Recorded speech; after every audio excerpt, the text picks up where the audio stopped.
Bago po ako magpasimula, gusto ko po sanang mag-testimony. Alam niyo po ba, muntik na po akong hindi makarating sa araw na ito. Dahil po yung aking nanay ay may sakit. 6.3 na lang po yung kanyang hemoglobin. Tapos yung kanyang BP, 100/60. So kaninang umaga, sabi ko kay Lord, Lord, pupunta ba ako o hindi? Tapos yung kapatid ko, sabi niya sa akin, huwag kang aalis. Kasi po sa bahay, ako na lang po yung kasama ng magulang ko. 3 lang po kami sa bahay. Ngayon, ayaw akong umalis ng bunso naming kapatid. Inaaway niya ako, nagagalit siya. Pero sabi ko sa kanya, pastora ako, na kailangan kong gampanan yung aking tungkulin. Kaya, kinausap ko po yung nanay ko. Sabi ko, Ma, siguro naman naiintindihan mo, nananalangin ako na may gagawin sa'yo si Lord, sabi ko sa kanya. At sabi ko kay Lord, Lord, aalis ba ako? Tapos sabi ni Lord, go, sabi niya ganun. Lord, I will do my part, sabi ko sa kanya. At nananalangin ako at nananalig na ikaw yung magpapagaling sa nanay ko. Lord, hinihiling ko po yung proteksyon at yung kagalingan ang siyang igawad mo po sa aking nanay. So kanina, pagdating ko dito, tumawag po ako sa nanay ko. Tinanong ko yung BP niya. Sabi niya, hindi pa ako nagbi-BP kasi sobrang putla niya. Tapos nakiusap ako sa pamangkin ko na bantayan niya yung mama ko, yung lola niya, maging yung tatay ko. Tapos, kaninang bandang past 6, tinanong ko siya, Ma, ano ng BP mo? 100/70. Ay, salamat sa Diyos, sabi ko. So, ang Diyos po natin ay hindi siya nagpapabaya. Ibigay lang po natin ang ating pagtitiwala sa Kanya. Tiyak meron po siyang gagawin. Napakabuti po ng ating Diyos dahil kailanman hindi po siya nagkukulang sa atin. Kakaiba man po ang Kanyang paraan. At salamat po sa Panginoon dahil yung kapatid ko, hindi na po siya nagtatampo, hindi na po siya galit sa akin.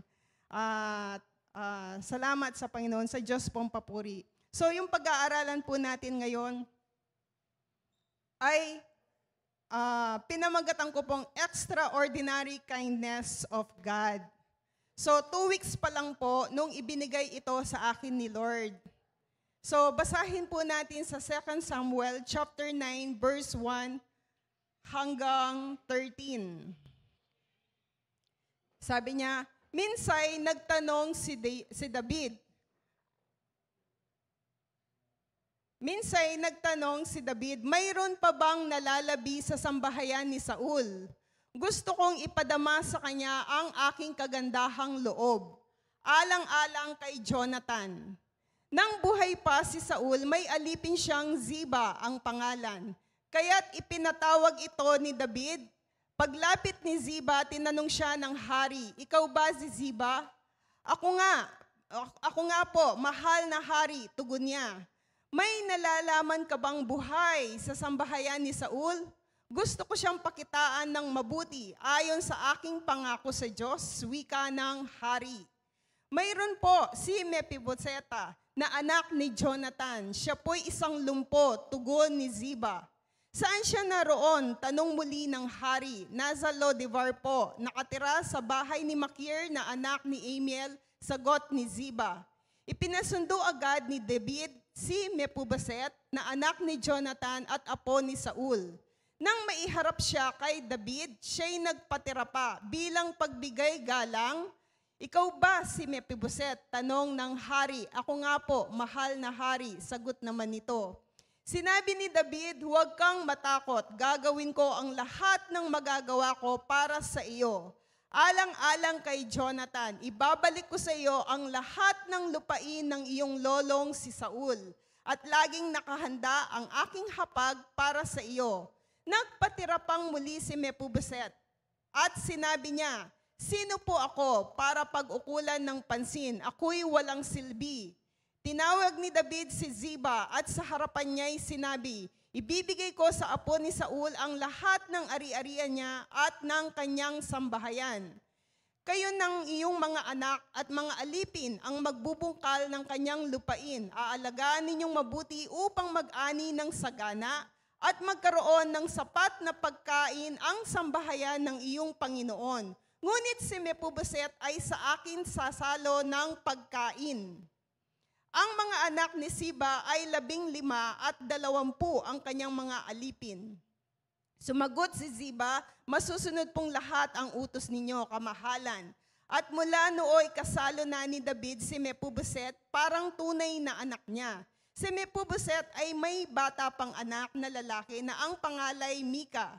Mula nga noon, ang buong sambahayan ni Ziba ay naglingkod kay Mephibosheth. Kaya't si Mephibosheth na pilay ay parehong paa ay nanirahan sa Jerusalem at kasalo ng hari sa pagkain. So, dito po, bless po ng Diyos ang kanyang salita. Pinamagatan ko pong extraordinary kindness. Ito po yung ating pag-aaralan. Unang tanong, naranasan mo na ba sa iyong buhay na meron kang hindi siya kakilala, pero nagbigay siya ng kabutihan sa iyo? Halimbawa, sa bus, no?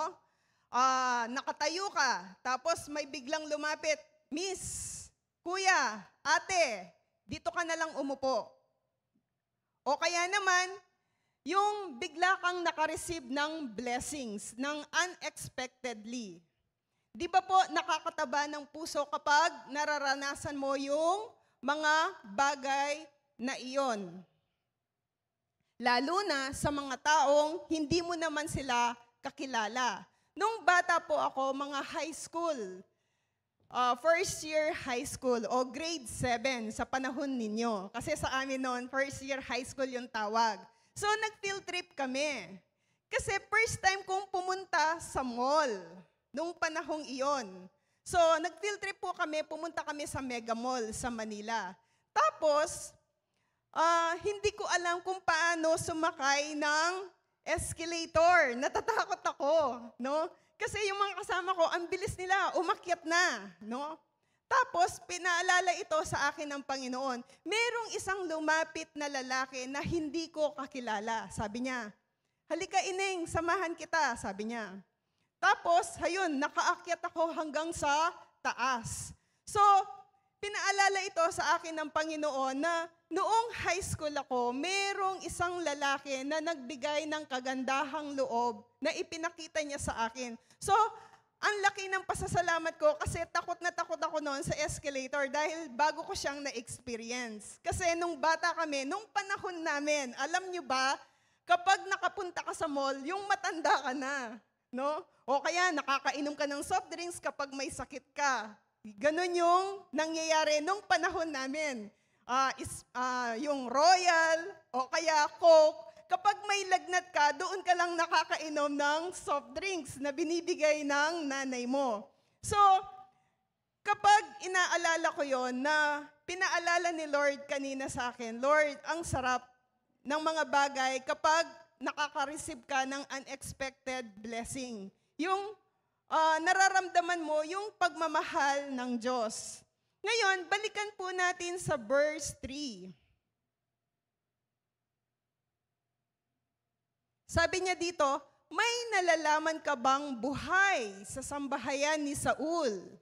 Gusto ko siyang pakitaan ng mabuti ayon sa aking pangako sa Diyos, wika ng hari. Mayroon po si Mephibosheth na anak ni Jonathan. Siya po'y isang lumpo, tugon ni Ziba.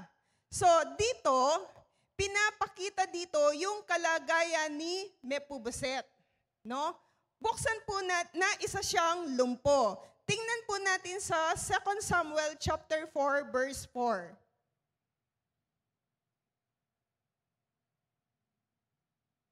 Sabi niya dito, isa po sa mga apo ni Saul ay si Mephibosheth, na anak ni Jonathan.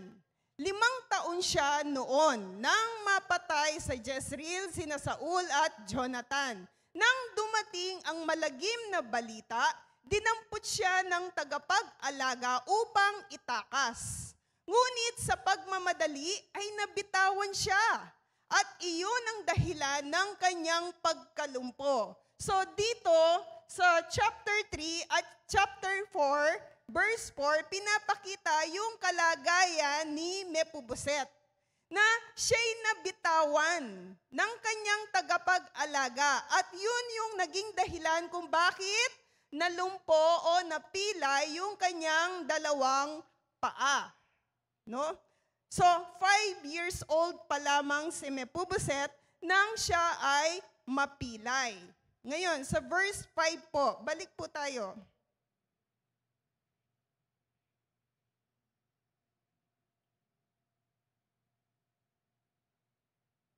Second Samuel chapter 9, verse 5.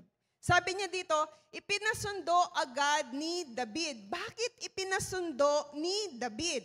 Alam niyo po ba, no, na si Jonathan at si David ay mag-best friend. Tingnan po natin sa 1 Samuel chapter 18, verse 3.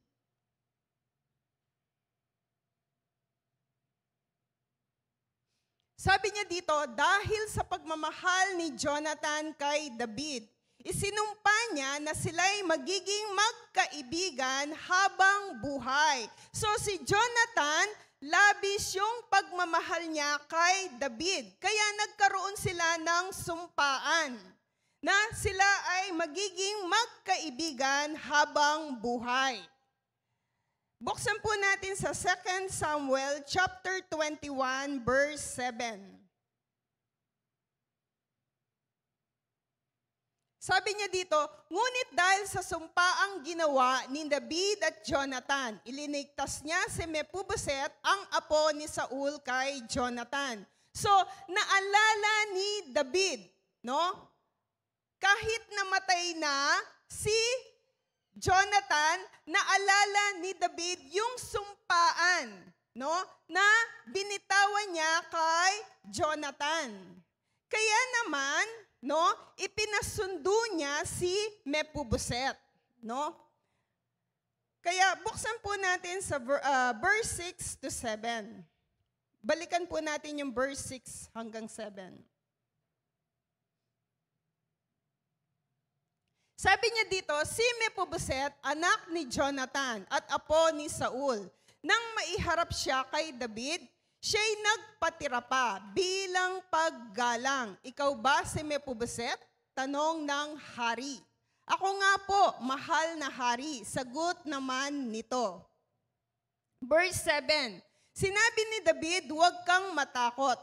Gagawin ko ang lahat ng magagawa ko para sa iyo. Alang-alang kay Jonathan. Ibabalik ko sa iyo ang lahat ng lupain ng iyong lolong si Saul at laging nakahanda ang aking hapag para sa iyo. So dito po, no, sa pamamagitan ni David, ipinakita ng Diyos yung kanyang mercy, no? Yung kanyang awa, no, sa pamamagitan ni David. Ngayon, si David, alang-alang doon sa sumpaan nila ni Jonathan, no? Ipinahanap niya ang anak ni Jonathan na si Mephibosheth dahil nung malaman niya na meron palang natitira pang lahi sa angkan ni Saul, no? Mas lalo niya itong pinasundo nung malaman niyang anak ito ni Jonathan. Lalo na si Jonathan ay itunuring niyang best friend.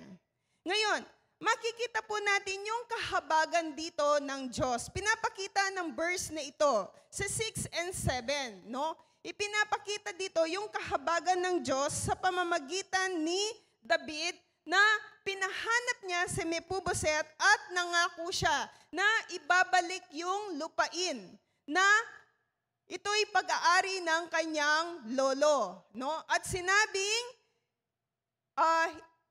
anong tawag doon? In-invite pa siya doon sa hapagkainan, no? Doon sa kanyang dining table na saluhan siya ni Mephibosheth. So, ipinakita ni David yung pagmamahal niya kay Jonathan at yung pagmamahal niya kay Mephibosheth. So, God shows His mercy. Tingnan po natin sa Lamentation chapter 3 verse 22 to 23. King James Version po.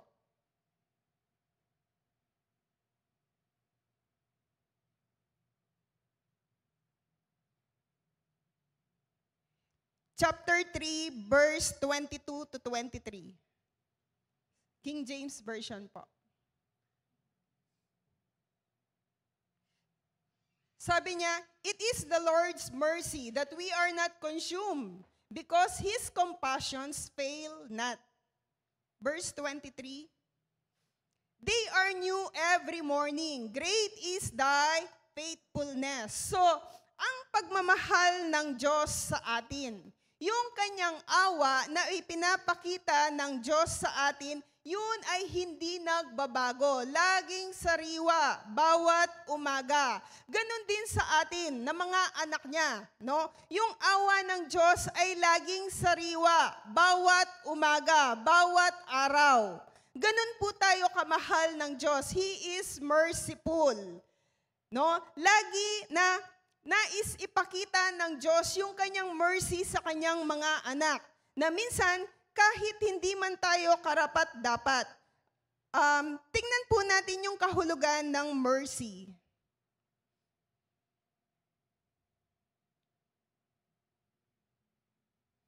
Ang sabi niya dito, mercy, on the other hand, is God withholding punishment or judgment that we do deserve. It involves God showing compassion and forgiveness rather than administering the justice that would be warranted for our sins. So, dito, pinapakita niya yung mercy ng Diyos, no?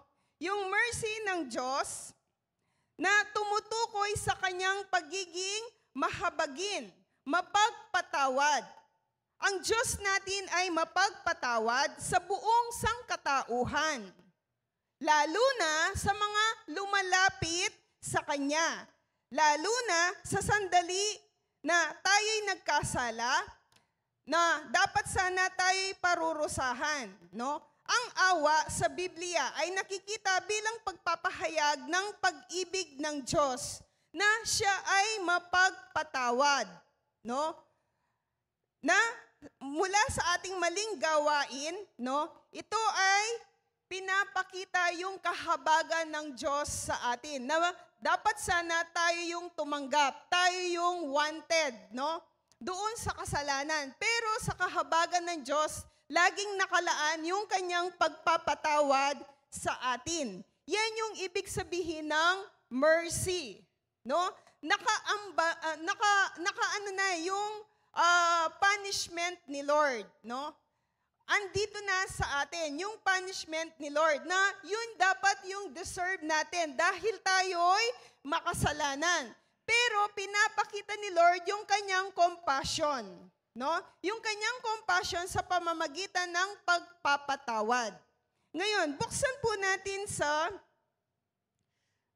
Daniel chapter 9 verse 9, NIV.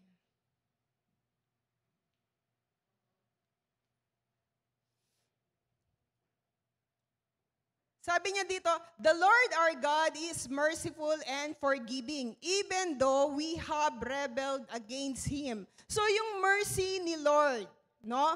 Laging naririyan para sa atin. At kapag tayo lumapit sa Kanya, nandun yung pagpapatawad na minsan nakakagawa tayo ng kasalanan, nakakapagrebelde tayo sa Kanya. Pero lagi niyang nilalatag sa atin yung Kanyang kahabagan.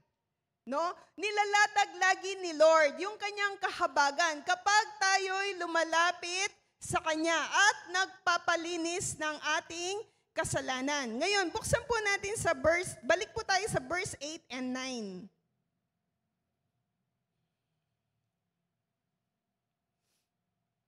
Saglit lang po ito, 2 pages lang po yung nagawa ko. Kaya mabilis po tayong matatapos. Sa verse 8, nagpatira pang muli si Mephibosheth. At sinabi niya, "Sino po ako para pag-ukulan ng pansin? Ako'y walang silbi." Tinawag ni David si Ziba at sa harapan niya ay sinabi, "Ibibigay ko sa apo ni Saul ang lahat ng ari-arian niya at ng kanyang sambahayan." Dito, mapapansin natin 2 beses, no? 2 beses nagpatira pa si Mephibosheth, no? Sa verse 8 po. Sabi niya dito, nagpatira pang muli sa pangalawang pagkakataon, si Mephiboset. Sinabi niya, sino po ako? No? Para pag-ukulan nyo ng pansin. Ako'y walang silbi. Bakit? Alam ni Mephiboset na hindi siya karapat-dapat. Alam ni Mephiboset na yung ginawang kasalanan ni Haring Saul kay Haring David, na kung paano pinagtangkaan yung buhay ni Haring David ng kanyang lolo. No? Alam yon ni Mephiboset. Alam niya na hindi siya karapat-dapat. Alam niya na siya'y dapat parusahan kasi bata pa lang siya, tumatakas na siya mula sa mga panganib. No? So, si Mephiboset dito, 2 times siyang nagpakumbaba, 2 times siyang nagpatira pa, 2 times siyang nagpatira pa bilang simbolo ng kanyang pagpapakumbaba. Pagkilala sa sarili niya na hindi siya karapat-dapat. Alam niya yung grace and mercy na ipinapakita ng Diyos sa kanya sa pamamagitan ni David, na ibinigay sa kanya ng buong puso. No? Alam niya, he is not deserving. Alam ni Mephiboset, he is not deserving. Kaya 2 beses siyang nagpatira pa. Dahil alam niya, hindi siya karapat-dapat sa ginagawa ni Haring David para sa kanya. No? Balikan po natin yung verse, yung 2 Samuel chapter 4, verse 4.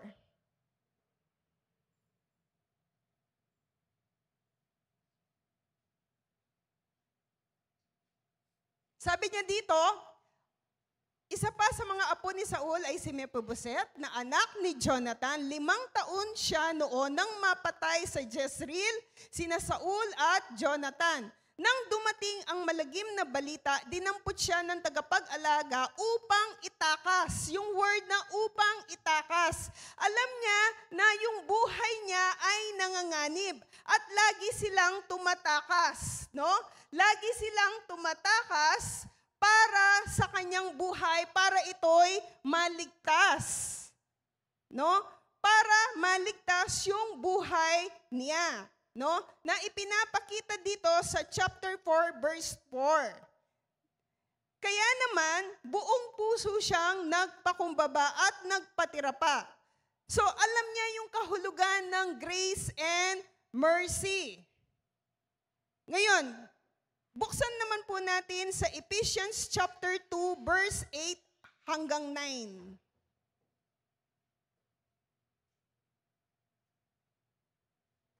Sapagkat dahil sa kagandahang loob ng Diyos, kayo'y naligtas sa pamamagitan ng pananampalataya at ang kaligtasang ito'y kaloob ng Diyos at hindi sa pamamagitan ng inyong sarili. Hindi ito bunga ng inyong mga gawa, kaya't walang dapat ipagmalaki ang sinuman. Balikan po natin sa verse 8. Sabi niya, yung kagandahang loob ng Diyos, kaya tayo naligtas, no? Yung kagandahang loob ng Diyos na ibinigay niya sa atin, no? Sa pamamagitan ng ating pananampalataya, kaya tayo naligtas. Hindi dahil sa ating mga mabubuting gawa, kaya hindi natin pwedeng ipagmalaki yung mga ginagawa nating magagandang bagay, no? Dahil lamang sa kagandahang loob ng Diyos, kaya tayo naligtas sa pamamagitan ng ating pananampalataya. Pakitaas po. At ang kaligtasang ito'y kaloob ng Diyos. Regalo ng Diyos ang ating kaligtasan. No? Regalo ng Diyos ang ating kaligtasan. Wala tayong maipagmamalaki sa ating Panginoon. Pakitaas po. Hindi ito bunga ng iyong mga gawa. Kaya walang dapat ipagmalaki. Alam niyo ba kung bakit?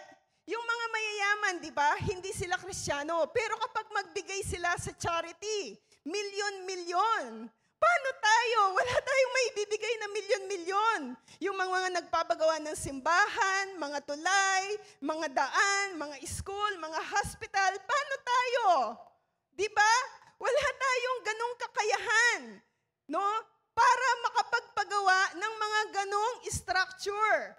Kaya wala tayong dapat ipagmalaki ang sinuman. Ang sabi ng Biblia, napakaliwanag, hindi sa ating mga mabubuting gawa. Dahil alam ng Diyos, may mga taong walang kakayahan para gumawa ng mga ganong-ganong bagay. No? Naiintindihan niyo po ba? Ngayon, balikan po natin yung kahulugan naman ng grace. Sabi niya dito, grace is God's unearned favor and blessing. It's often described as receiving something good that we don't deserve. Hindi natin deserve. No? Pero dahil sa kahabagan ng Diyos, sa biyaya ng Diyos, no? Yung kanyang binibigay sa atin, hindi natin deserve yon. Pero dahil ang Diyos ay mapagmahal, dahil ang Diyos ay mabuti, binibigay niya yun sa atin ng libre. Ganon kabuti ang ating Panginoon. No? Kaya wala tayong dapat ipagmalaki. Hindi natin kailangan ipangalandakan sa buong mundo. Oy, ito yung ginawa ko. Nag-donate ako doon ng 1 million. Oy, ito yung ginawa ko. Nagpatayo ako ng simbahan. Hindi natin kayang ipagmalaki. Yung grace na binibigay sa atin ng Diyos, hindi natin deserve yon. Ang liwanag na sinabi ng Bible na hindi dahil sa ating mabubuting gawa. Hindi dahil sa ating mabubuting gawa. Buksan po natin sa 1 Corinthians chapter 15 verse 10.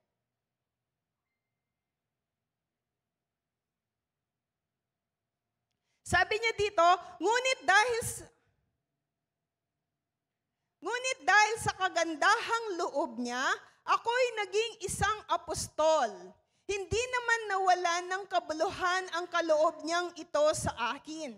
Katunayan, nagpagal ako ng higit kaysa sino man sa kanila. Subalit, hindi ito dahil sa sarili kong kakayahan, kundi dahil sa kagandahang loob ng Diyos na nasa akin. Ang sabi ni Pablo.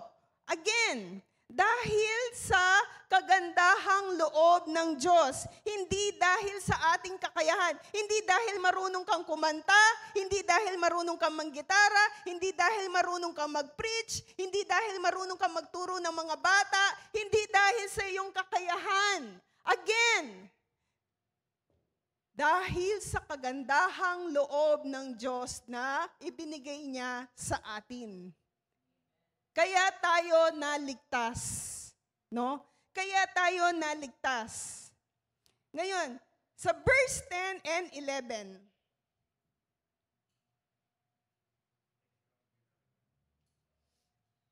Sabi niya ito, sabi niya dito, kayo ng iyong mga anak at mga alipin ang magbubungkal ng kanyang lupain.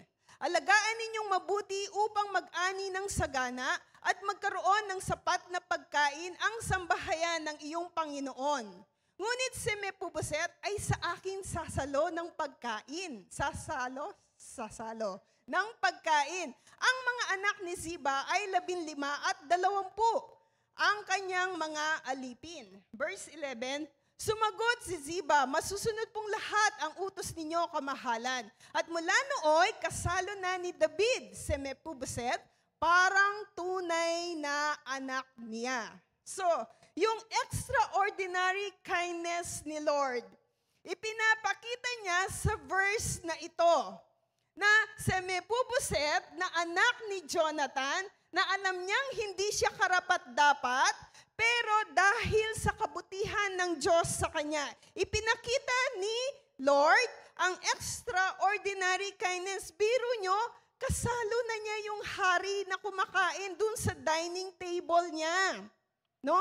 Kasalo. Ikaw, kapag yung presidente, pinatawag ka, tapos sabi niya, kain tayo dito sa table ko. Anong pakiramdam mo? Anong mararamdaman mo? Di ba ang sarap? No? Presidente pa lang yan ng Pilipinas, no?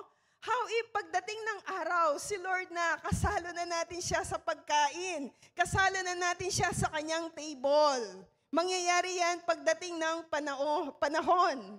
So, God show His extraordinary kindness to Mephibosheth. Ganun din sa atin. Maraming bagay na ginagawa ang Diyos na kung saan pinapakita niya yung extraordinary kindness. Ano yung sa iyo? Ano yung kwento mo?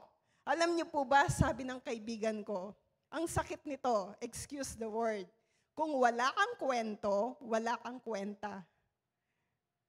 Ang sakit, di ba? Marami siyang kahulugan. Kung wala kang kwento, wala kang kwenta. So, si Lord, dahil sa binibigay niyang extraordinary kindness, pahalagahan natin ito. Dahil sa binigay niyang grace and mercy sa atin, pahalagahan natin ito. No? Na minsan, nawawalan tayo ng gana, nabibigatan tayo, pero patuloy pa rin tayo sa Panginoon. Hindi ko po tinataas yung sarili ko. Tulad ng kwento ko sa inyo kanina, may sakit yung nanay ko, 6.3 yung kanyang hemoglobin. Sobrang putla niya. No? Parang sobrang kapal ng kanyang pulbos, parang ginanon, sobrang puti, iba yung kulay niya. Tapos, 100/60 yung kanyang BP. Kaya sabi ko kay Lord, Lord, tutuloy ba ako? Pupunta ba ako? Sabi ni Lord, go.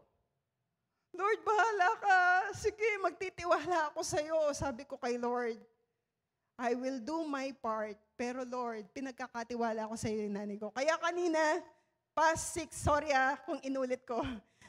Past 6, nung tumawag ako sa nanay ko, Ma, ano na ang BP mo? Bukas na lang. Sabi niya, hindi, ngayon na. Gusto kong malaman. Tapos nag-BP siya kasi meron kaming digital na pang BP. Sabi niya, 100/70. Thank you, Lord, sabi ko. Kaya, kapag binigay natin yung tiwala natin sa Diyos, pinakawalan natin yung tiwala na Diyos. Pinakawalan natin yung tiwala natin sa Panginoon. Sigurado, meron siyang gagawin. Dahil sa pamamagitan ng ating pananampalataya, may ginagawa ang Diyos sa ating buhay. Isa pang sample, na hindi man siya karapat-dapat, pero dahil sa grace and mercy ng Panginoon, siya'y naligtas. Siguro alam niyo po ang kwentong ito. Si Rahab, Joshua chapter 2, verse 9 hanggang 13.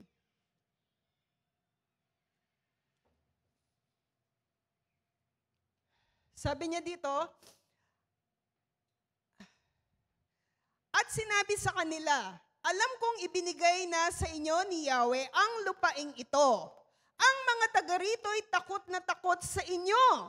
Nabalitaan namin kung paano pinatuyo ni Yahweh ang dagat na pula nang kayo'y tumawid galing sa Ehipto. Nalaman din namin na pinatay ninyo sina Sihon at Og, mga hari ng mga Amoreyo, sa silangan ng Jordan at nilipol ang kanilang mga hukbo.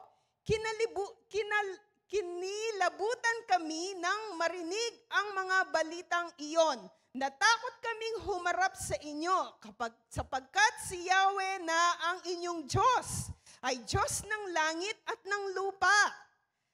Kaya ngayon ipangako ninyo sa ngalan ni Yahweh na hindi ninyo gagawa ng masama ang aking sambahayan. Alang-alang sa pagtulong kong ito sa inyo, bigyan ninyo ako ng isang katibayan.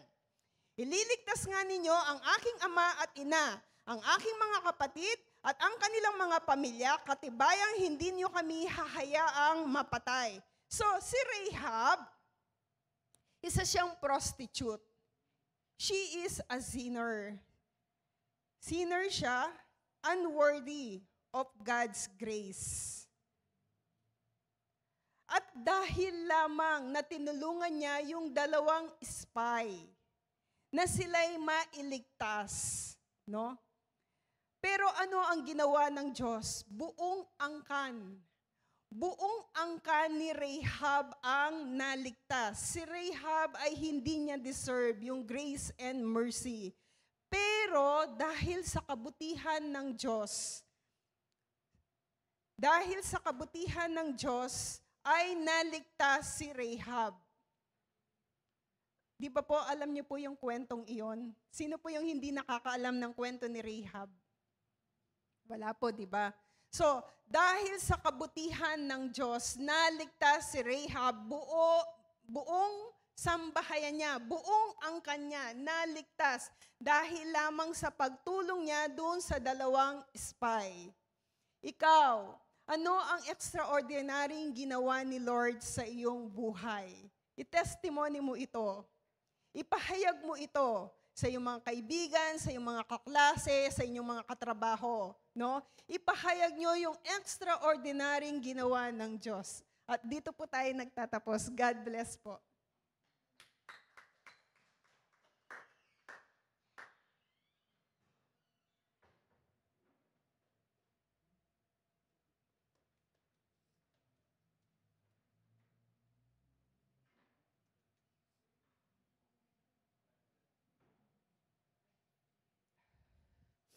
Ang sabi niya sa 1 Corinthians, tayo po muna yung manalangin. Hallelujah, Lord. Lord God, maraming salamat po. Maraming salamat po sa iyong grace and mercy, sa extraordinary kindness na iyong ibinibigay, na iyong ipinapakita sa amin. Tunay nga po na hindi kami karapat-dapat. We don't deserve it, Panginoon. Pero dahil ikaw ay mabuting Diyos, lagi kang naririyan para sa amin. Maraming salamat po sa iyong pagmamahal na ito'y laging sariwa bawat umaga, Panginoon. Lord, nararamdaman po namin na kami malakas, na kami po ay iyong pinapalakas dahil sa iyong pag-ibig. Salamat po dahil ikaw ang nagsusustain sa amin. Dahil kung wala ka, wala kaming magagawa. At maraming salamat po sa iyong kaligtasan na ipinagkaloob sa amin. Thank you, Lord. In Jesus' name, amen.